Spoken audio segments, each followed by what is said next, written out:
Roberta's. Hello, Mehran. Rob from London. I'm 24. Yes, Robert. Good to see you.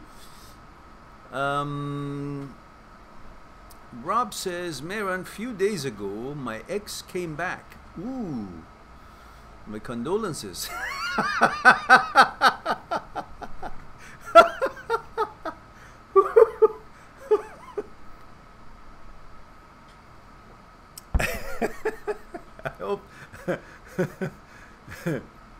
I hope this round will be a better round. And he continues, we agreed to start talking. And the next day, a girl who I invited to my home while I was broken up, but she did not come to my house and nothing happened.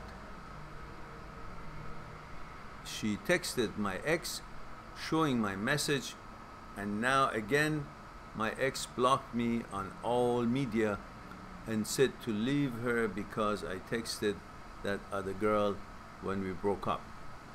Well, tell her we were on a break. If you guys watched the Friends series on TV, when Ross and Rachel were having this whole thing that they broke up, and then Ross went out and ended up in bed with another woman that he met in a bar, and eventually Ross told Rachel, or Rachel found out, whatever, and the whole argument was that she said, you cheated on me, and he said, we were on a break. So this is your defense. Tell her, listen, we were on a break, we broke up. What did you expect me to do? To wait around?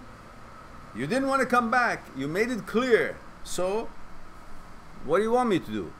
Don't be so apologetic. Just say, I didn't text her when we were together. I texted her when we were not together. So what did you expect me to do? And I don't care if you did text other guys or not when we were not together. The most important thing is, did you text anyone when we were together? And if you haven't, that's all it matters.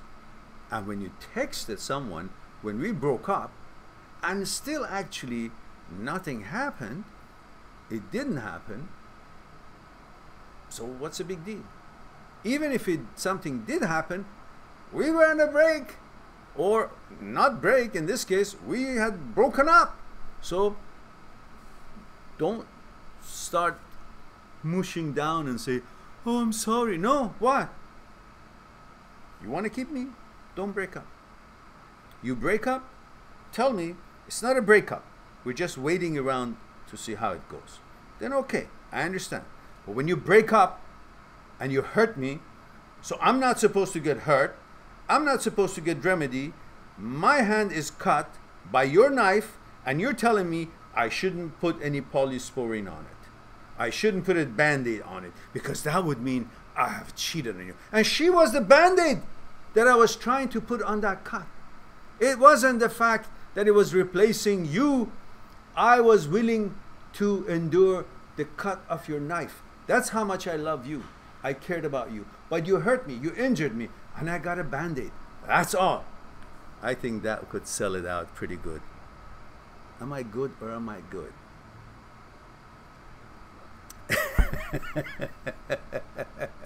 I should have used all these things in any case that I had, which I didn't have actually needed to resort to these fancy arguments, but you can, and you just got to know how.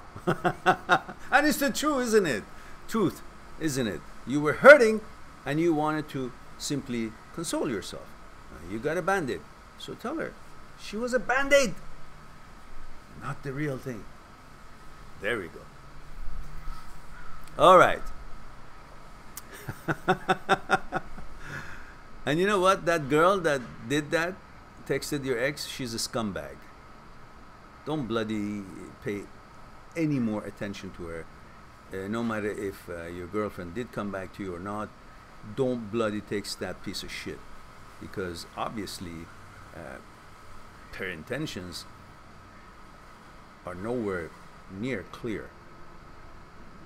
she's trying to use any situation to get some kind of a satisfaction or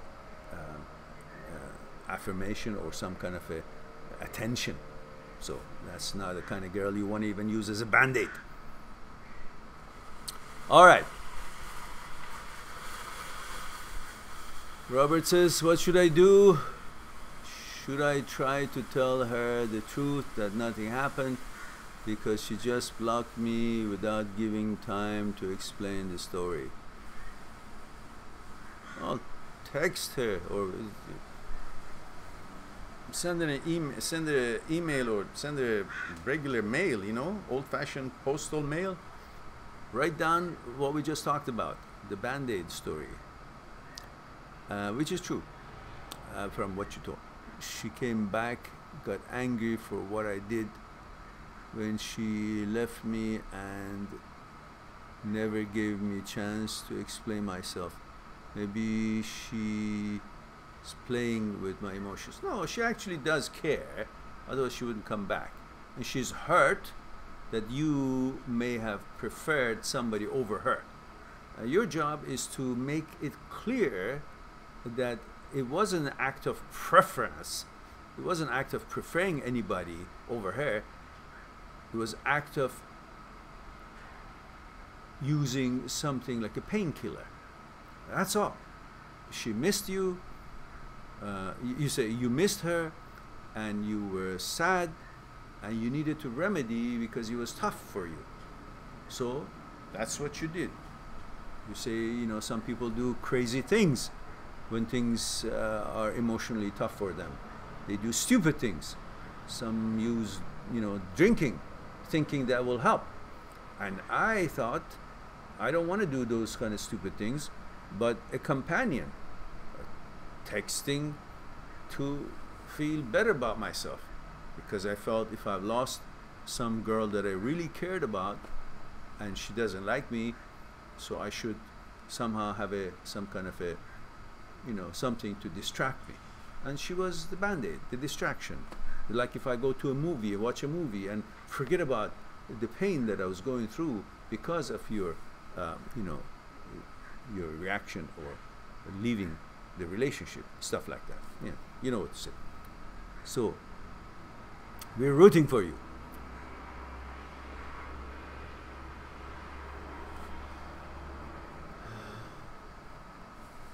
And Rob says, she knows I will try to speak to her when I see her.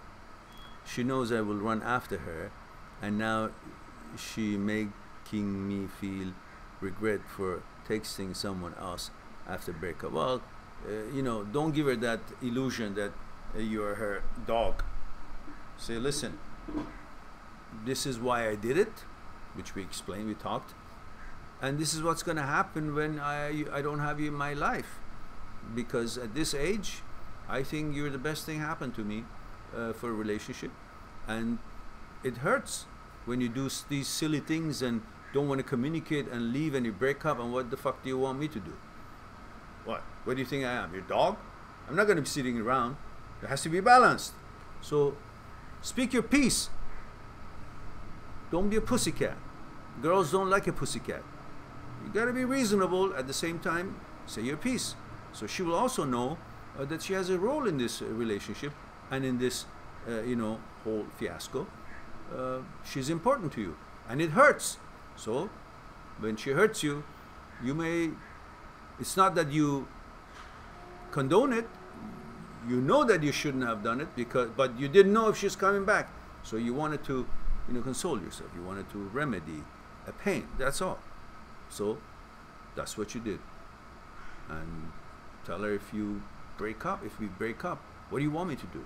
To go sit somewhere and cry? I'm not going to cry, but I would like to feel better. And if there is no hope for us to get back together, I may do something silly, which was a mistake, I admit. But I didn't know you're coming back. You know. Robert says, my ex always seems to come back and I start running after her and she always leaves then. Okay, well then you can see what happens. You should stop running after her and you should stop apologizing to every woman wishes just because you want to be with her and you feel, you know, blessed. No, just be normal. Say, listen, you want to have a relationship, then just be normal. Don't play like this. You go, you go. And when you go, I go. It's not like you go and I go, what? Bye-bye. You don't have respect for this relationship, then that's what happens. I'm not interested. Grow some pair, you know, grow a pair. There is, I have a, I have a video, Rob, on the channel. Just search, let's grow a pair. Let's grow a pair. You may want to watch it. It could kind of gives you a little bit of a hint of what you're doing. Rob says, Mehran, and the last question. Oh, this book hasn't ended yet. What chapter were we? It's becoming bigger than the book I wrote. What's the best way for a human to forget a girl? Just to forget her. Pay attention to the other girls.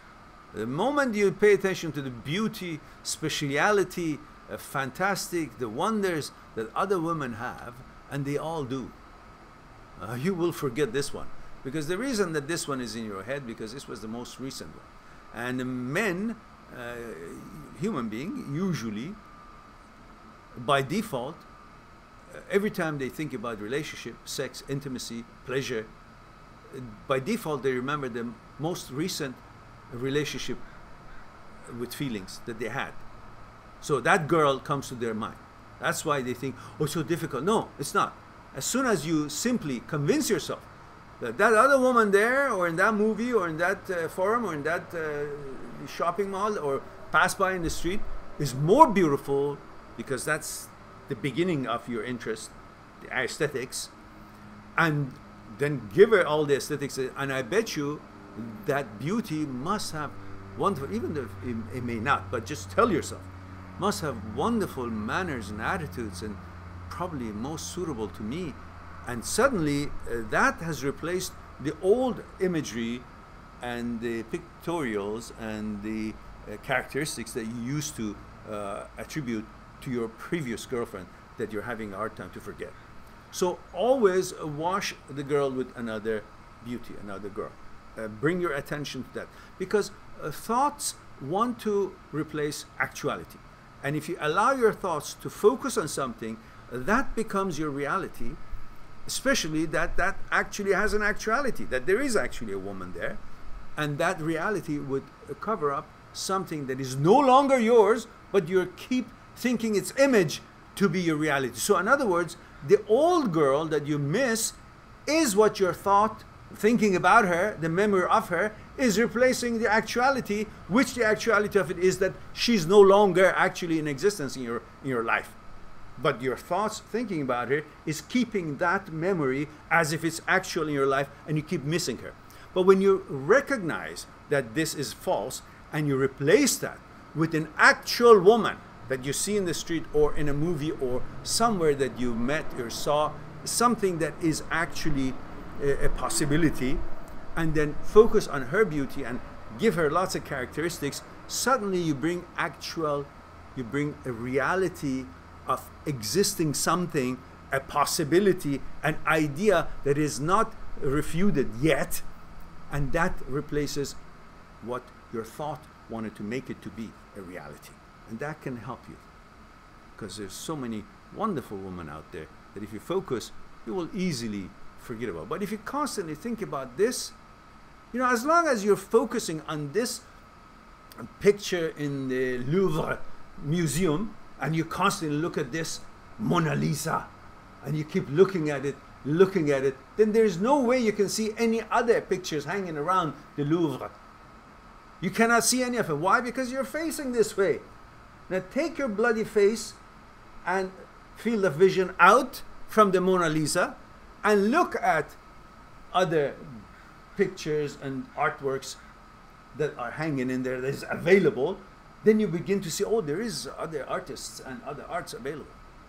And when you focus on other possibilities, other women, and other things in life, then you will say, oh, there is a life out there. There are other things and possibilities out there, rather than keep thinking about this very one woman and not allowing anything else to be felt and experienced by your sensories and paying attention and giving feelings towards. So naturally, you keep going back to that because that's the only one you're keeping in front of your eyes. Bring other things in front of your eyes.